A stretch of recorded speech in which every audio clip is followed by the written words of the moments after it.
Welcome to Strategy Execution Unlocked and the third episode in our Practitioners Unfiltered series. In this series, we sit down with the founding members of the Strategy Execution Forum, practitioners spanning diverse roles, functions, and industries, all united by a mission, helping their organizations to effectively bridge the gap between strategy and execution. Through these candid, unfiltered conversations, we explore the real-world challenges these leaders face and the innovative solutions they're implementing to master both the art and science of strategy execution. Today, I'm excited to welcome Kalina Nikolova to the show. Kalina is a senior strategy and operations executive and a council and founding member of the Strategy Execution Forum, with over 25 years of experience turning ambitious strategies into measurable results. She's held senior leadership positions driving corporate strategy, operational excellence, business transformation, portfolio governance, cross-functional alignment, and large-scale change, often in fast-moving tech and media entertainment environments. Kalina, thanks for joining me on the show today. Thank you so much, Ben. Wonderful to be here. No, it's great to have you. So look, let's maybe start at the beginning. So when you think about strategy execution, where does it really start for you? I'm going to borrow a couple of concepts from, a book that I'm sure most everybody has read, The 5 Dysfunctions of a Team. Really resonated, and it really would help me just kind of structure this answer. In short, I really believe, and I've lived through that, it starts at the top. It starts at the top where the executive team aligns on what needs to happen, what the priorities are, what are the things that we should not be doing, how this translates into priorities for these executives, for the company, how it translates into ownership, accountability by function, by team, etc., and be crystal clear that this is the one or two most important things we're working on, and how they become the actual kind of everyday priorities and experiences of all the teams that compose the company. Needless to say, you kind of mentioned it, I'm a strategy and operations executive. Like I lived that for so many years. None of those can work unless that first step is in place, that first alignment is in place of the executive team. I'll just mention one of the kind of sentences or sayings from the book that is probably one of my favorites. Like when the executive team starts saying that their first team is the executive team, then you know that you're on the right path. Because it's not my first team is my marketing team because I'm the CMO, or my first team is the product team because I'm the chief product officer. No, it's the executive team, because that is where you feel as an executive, as a C-suite, like the full responsibility and ownership together with the rest of that team about what needs to happen in the company. That's where it starts. No, absolutely. And on the other episodes, I think alignment has been, one of the words used the most in terms of its importance to strategy execution, whether that's, getting aligned as an executive team, everyone's pulling in the same direction, or whether that is the systematic communication of strategy across the organization. So you're providing that North Star for everyone in the organization to move in the right direction. Exactly. So how do you define strategy execution, and how does that differ when you lead both strategy and execution? I've always said there's no strategy without execution, and vice versa. Strategy without execution is a wish list, right? It's just something that sits in a drawer. As a practitioner in that, I've been very lucky to have had the opportunity to do both pretty much throughout my entire career, both in consulting and then in large corporations. It's essentially the two sides of the same coin. For me, they coexist all the time. One is designed with complete knowledge of the other. In other words, like you can design the strategy without taking into account what the execution capabilities are, what the execution timing is possible, what the strategic partnerships are, etc., and vice versa. You obviously don't want to be creating any sort of strategic plans or programs without being crystal clear on how the strategy creates the priorities for the company. So it's really the same thing. A document, quote unquote, a strategy deck, without having really strong ideas and of course buy-in, we can talk about buy-in and alignment in a second, about how that strategy is going to happen in this particular company and in such and such particular time period. It's really just that. It's just a deck. Unless it translates fully into what I think I mentioned earlier, like the day-to-day life of every team, like the daily choices, the daily prioritization of tasks across all the different functions in the organization, the clear understanding of guardrails, decision criteria, metrics that we're chasing after, for the week, for the month, for the quarter, and for the year, without translating the strategy into this kind of holistic system of what it means for all the way down to every individual in the company. The strategy is nothing. It's unimplementable. So, as I said, like I use the word lucky. I feel lucky I got to, in my roles, work on both. It is truly the most impactful way to make sure that the strategy and the execution plans are extremely tightly woven together.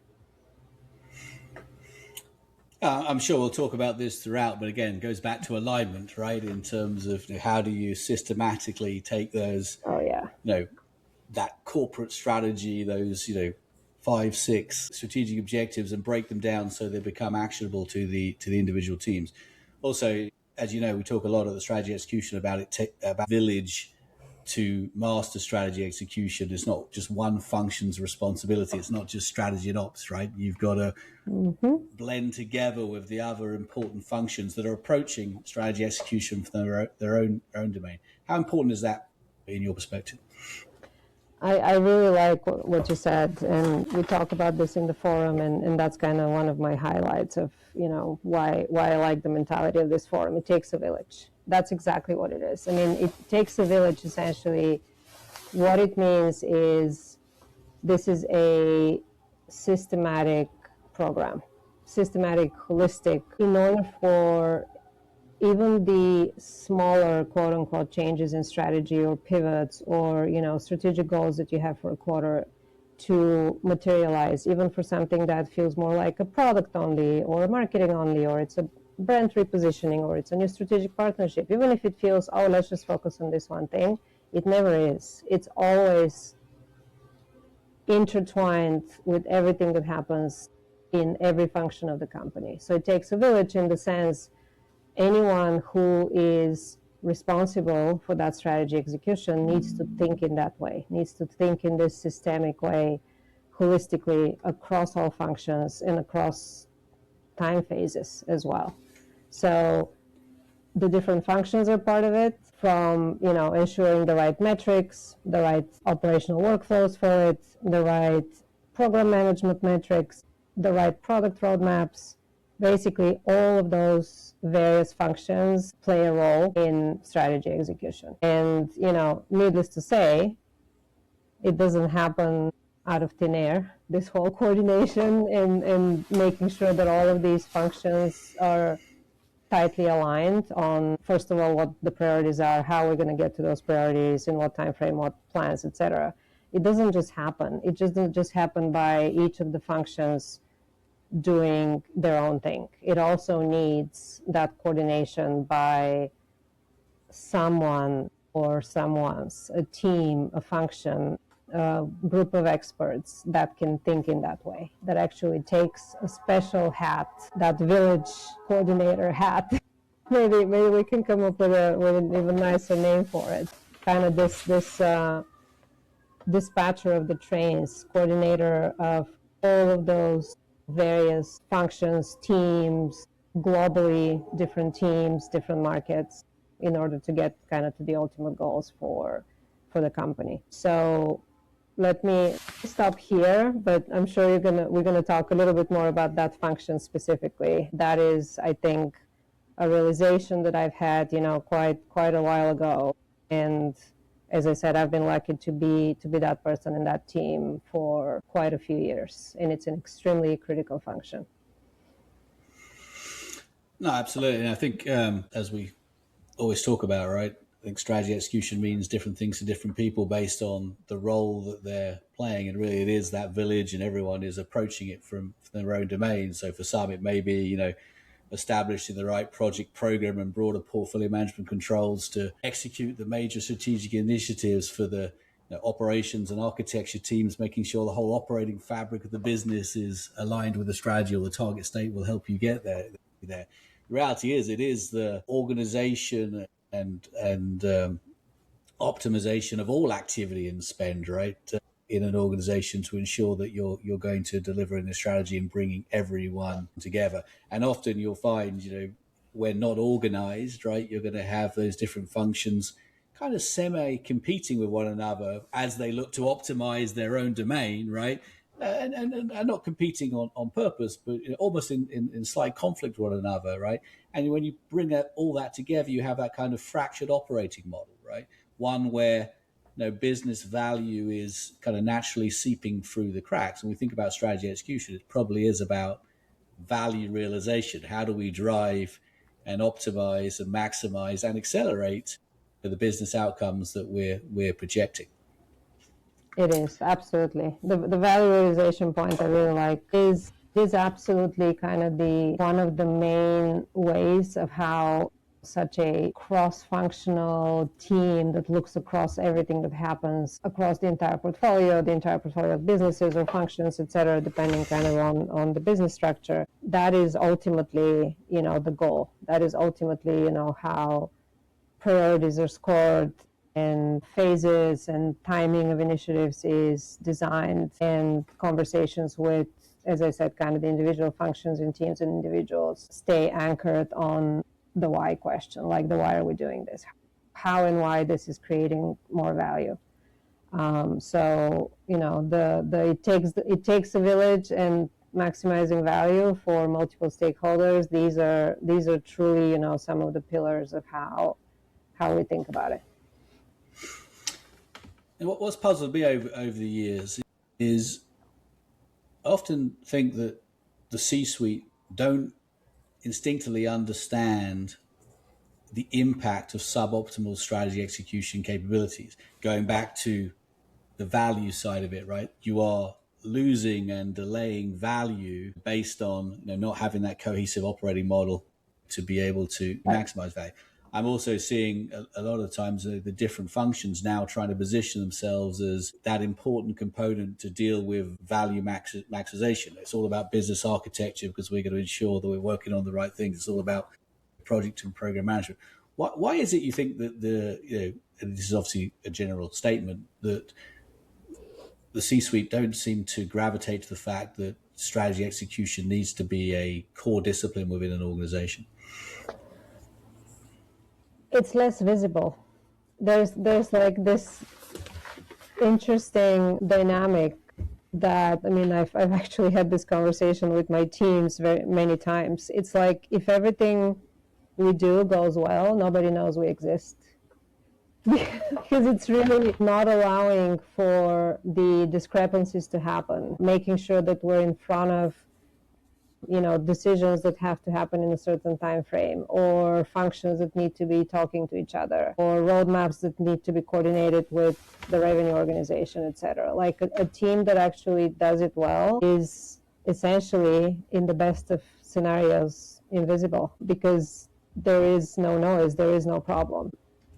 Things that are visible typically in organizations are the more tangible things: launching a product, launching a marketing campaign, redesigning a brand positioning, changing how the engineering organization works, new FP&A system. These things are visible. And it is tempting for everybody to say, oh, we have, wonderful new FP&A system. Maybe, the finance team can take on the tracking of the programs.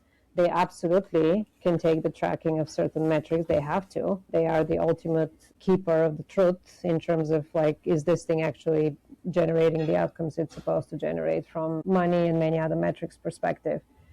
But that's not everything. We just talked about this holistic approach.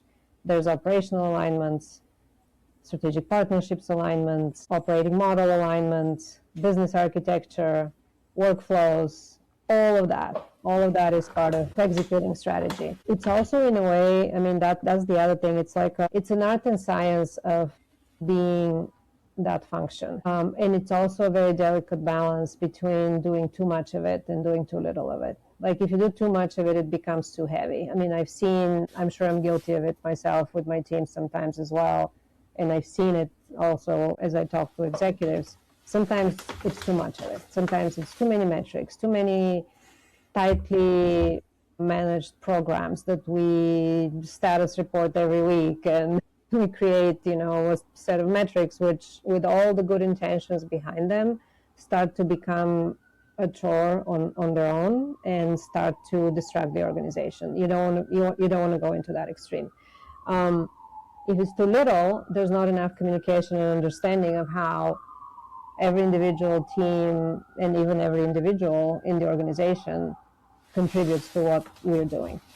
So there's like this golden middle, this golden, call it whatever, the gold standard of not too many, not too little metrics, or the minimum viable metrics, at least in the first stages of a initiatives, that are the ones that are necessary to show, is this working, is this not working? And these are the types of things that a more of a specialist team that thinks about this and thinks about it this way is going to intentionally and carefully create. It's not fair, in a way, to give this type of job to functional leaders, people who are busy with product roadmaps, people who are busy with, like even FP&A. FP&A is usually the team that gets charged with this. No, there's so much more they need to be thinking about. Business case analysis, optionalities for the company, analyzing strategic partnerships, of course, budgeting, preps for the board. There's so much value that comes from every functional team. It's literally, like I use the words, not fair to expect from them to be the shepherds of initiatives as well. And at that, not just for themselves, but to make sure the connecting the dots with everybody else, because it's not, quote unquote, it's not enough for the product team to do the right things for product. They have to constantly be talking to the revenue team. They have to constantly be talking to the IT team, to make sure the capacity is there. They have to constantly be talking to the BD team to make sure the strategic partnerships are signed. A team that sits like more in the middle and helps connect the dots between all of that, again, in a way that's virtually invisible, it's extremely important, but again, difficult to see when it works well. I hope that makes sense. It's a little counterintuitive. Absolutely. No, it does totally. So we've touched on some of these already, most likely, but what are the biggest challenges you see organizations facing when trying to execute on this strategy? I think it's exactly this notion of, I'm reading the strategy, and the majority of what it says, it's about launching a new product. So it becomes like, oh, this is a product strategy, product is going to get it done. But like not thinking about it holistically, assuming that one or two functions, if they do things right, this is all we need. It's just never that. It just never is. Even if it's, let's use like a made up example. Let's imagine, it's tweaking the core products and launching a couple of new products. There's everything else needs to happen around that. Everything else related to, the new workflows, revenue models, the back-end systems, the financial metrics, the marketing support, the sales support, everything needs to be coordinated. And each one of those teams needs to understand when something's going to happen, what's going to happen, not only to understand, but to also be part of the much more detailed design of it. So I think the biggest challenge is when companies don't fully commit to engaging all the functions and all the different teams to do the kind of the holistic implementation or the holistic design and implementation of the execution plans, which again goes back to the very first point. It starts on top. It starts with the executive team realizing that, potentially with the help of such more specialist team like strategy and operations / strategy execution team to fully commit to it, and then be the role model and start cascading that through the rest of the organization. So like this partial commitment to or understand or thinking that the strategy is like a one function primarily thing, I think that is one of the biggest challenges. So how have you successfully overcome some of these challenges then? It is, first of all, starts from the top. First of all, make sure that conversation happens early on at the executive level. Whoever that team strategy and operations or strategy execution team, whatever it's called, works with the most, whether it works with the most with, COO, CEO, CFO sometimes. Start really initiating from that point of view, start initiating this kind of C-level alignment first.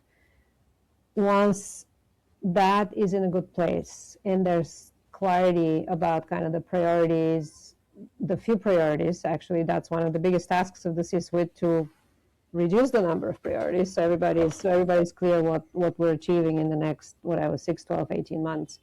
Once that is clear, then it becomes a translation process. Maybe it's not the greatest term for it. In my head, I think of it as a translation process. Start translating an ambition, an intent into something doable. Start decomposing it to its parts, its functional parts, its infrastructural parts, its, again, strategic partnership parts, all of the things that need to happen. And really, really make sure that cascades all the way down to the individuals.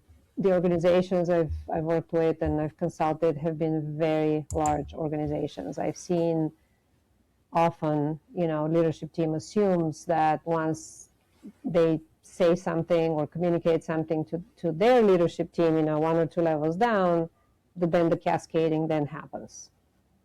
Don't assume that. Just make sure it happens. Give them enough support. Give them communication materials, whatever, office hours, whatever works for that organization, but really spend the time, create a machinery, create a mechanism that truly takes the time and the care to get all the way down to the individuals. It's not even enough to get down to kind of the team leadership level. It needs to get down to individuals. I've had this conversation with quite a few people that do similar work. It takes a year to do this sometimes, which sounds crazy because it's like, how many times can you say the same thing? Many times. It takes many, many times, like repetition, communication. The most urgent things, of course, have to be done quicker. You cannot wait a year to start doing work, obviously. But like to truly disseminate the full complexity or the full intent of the strategy, how it translates to everybody, it takes a while. It takes a lot of Q&A, a lot of repetition, a lot of role modeling from all the leaders.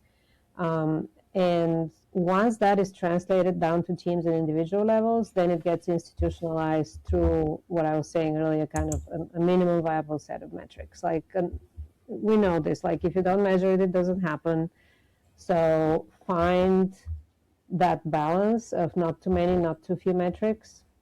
And another thing that I have learned from my work and from colleagues as well, try to use metrics that team already uses. I mean, again, this may sound slightly counterintuitive, but it's one of the fastest ways to get buy-in on metrics. Like if, let's say, a product team already uses a set of, product roadmap excellence metrics or product roadmap speed metrics, whatever that is, use that same language. You may change the value of the metric, but try to use metrics they're already used to. It's doable. It's harder. It takes more time because you're going back and forth with every team. You're learning how they do work. You're asking them what works for them. But eventually it becomes like this, in my head, it's almost like this map, this hierarchy of, from a super simple goal communicated by the CEO, like this is the one most important thing we need to accomplish by the end of this year, whatever that is. And then like the breakdown by function, by team, by project, individual contributors. That tree of translation happens through tangible things that people understand, that is in their language. Sounds very complicated. It does take commitment and dedication to build this, especially through large organizations, but it's doable. And again, like, don't overdo it. Use things that are already in place. I've learned that, don't assume that people are not measuring their own business. Actually, assume the opposite. Assume people know what good looks like. Work with them and, adopt the language they know and the metrics they know and kind of go from there. And the transparency part of that is the fact that you're going to actually look at those metrics. I mean, that's the other thing. It's like, I've definitely seen clients and some of my peers in similar roles have told me stories like this beautiful hierarchy of metrics and nobody looks at it. We've got to look at it. The whole point of accountability and transparency is that, whatever the cadence is, it can be at a team level on a monthly or a weekly. More frequently, it could be then at the division level on a quarterly, whatever works for the company, and depending on the urgency of the strategy. Very, very transparent and visible and honest reporting of how are we doing. And if something falls behind, don't sweep it under the carpet. I mean, I would say if something falls behind, say it, explain why it fell behind, learn quickly, and then become better by learning. It is very tempting, when you have a large organization and a lot of metrics, it's very tempting to quote unquote hide or not report a couple of metrics that are falling behind. Nobody wins from that. No, I just wouldn't do that. So the overarching theme here is it kind of starts with the executive team, right? I mean, I feel like there are kind of two bookends to this that need to be driven by the executives. One is the clear definition, communication, of strategy, and the associated metrics that they're going to hold people accountable to. And then there's the commitment to measure those metrics, right? If those two things are there, then the folks in the engine room, in the bowels of the organization, are going to do everything they can and establish the processes needed to get that value throughput, in the organization, which leads me to another point, right? If we, one of the things we're doing at the Strategy Execution Forum is looking to build a business case to communicate to the executive team and even the board, right? What's the risk of suboptimal strategy execution? How much business value is at risk, right? And if we can prove to them it's substantial, which I think it is, and I won't go into the research now, right? Then I think the first right step is for them to build an internal function. I call it the Strategy Execution Office, right? It doesn't really matter what you call it. That's going to become, that custodian of developing the organization's strategy execution muscle. What's the role of that enterprise function, whatever you call it, in your mind? It's everything we just talked about earlier. I mean, it's that intentional mindset and commitment to thinking across. It's literally takes ownership of the connecting tissue as opposed to the functions having ownership for their own functions. It's it's the seams. It owns the seams. It owns kind of this neural net of how the entire organization functions together. And that is a special mindset, first of all. That's a workload that, as I said earlier, we should not be asking any one of the functions to be doing too much of that. They have enough work as it is for their own function. So that just kind of relieves those functions from that.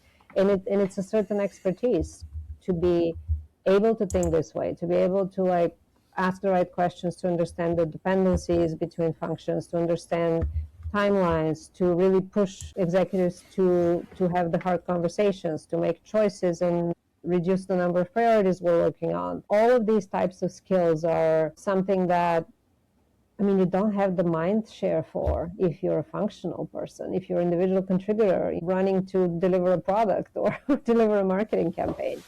It's a mindset, it's a skill, it's a workload. And we would be amiss if we don't talk about AI on this conversation or on any conversation. AI can help so much with all of that.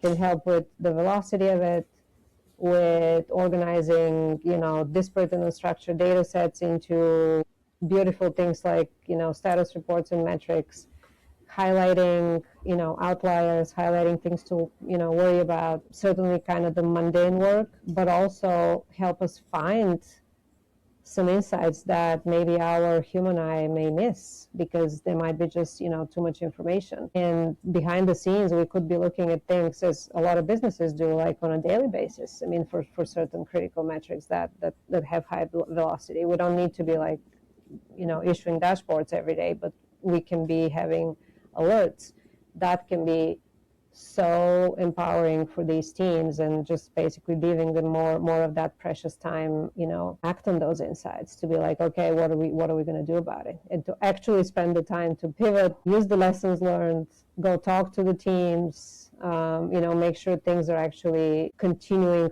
constantly improving based on what we're learning. So I am extremely excited about learning more how to use AI to take on that work for us and make us faster, smarter, etc.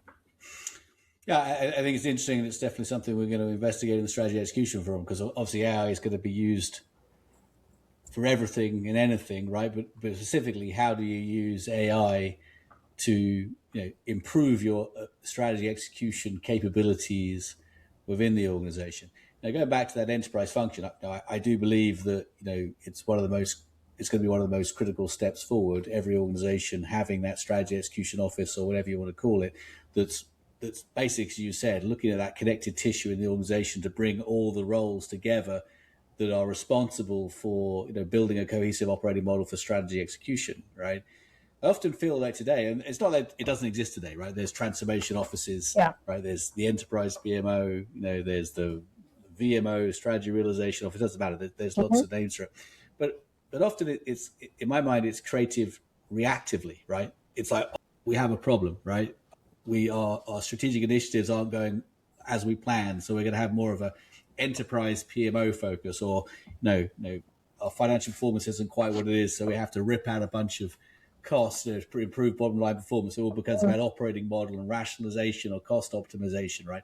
What I hope for is that this becomes a proactive decision, right? That the executives understand that there's significant value at risk, both at being lost and deferred, and proactively create that function that is going to personalize an operating model for that organization. Because that's another issue that I see, right? Is that one size fits all approach to this probably fits no one, because we talk about the science of mastering strategy execution, whatever methodologies and frameworks that work, but there's the art of this.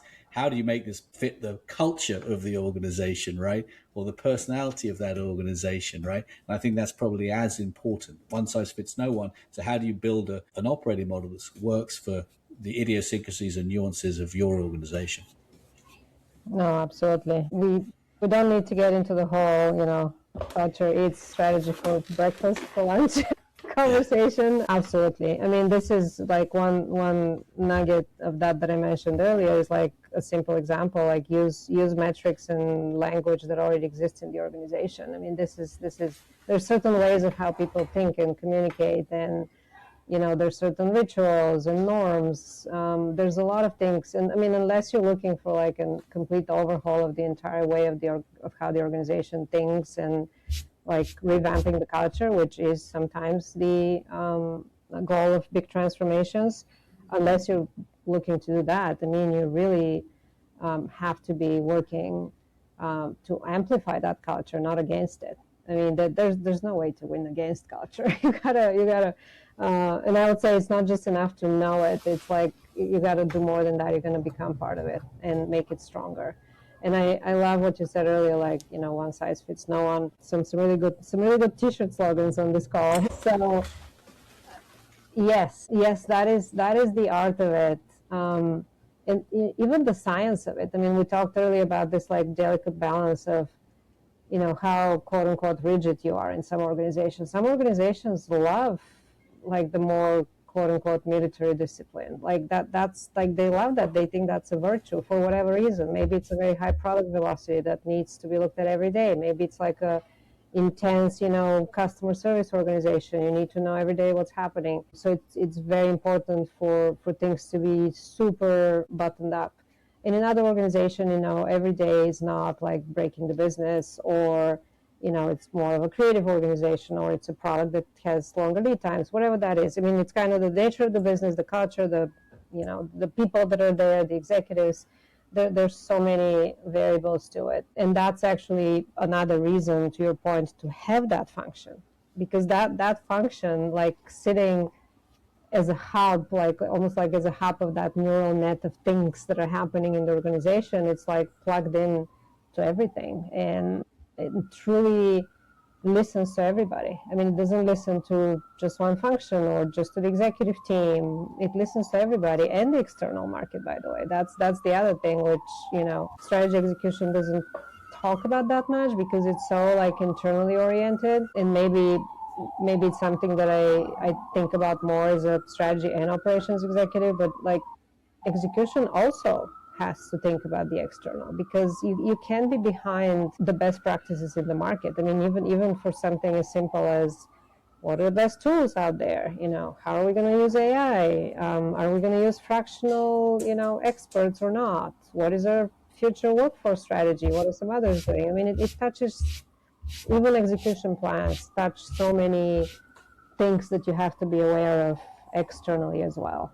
On top of thinking about the culture of the organization, understanding how strategy execution works, you also have to look outside and keep smart, keep connected, keep getting fresh ideas from the outside as well. And yes, doing it before the problem happens. Yes, please. I mean, very often, like, we hire consultants. I've been a consultant myself. You've been a consultant.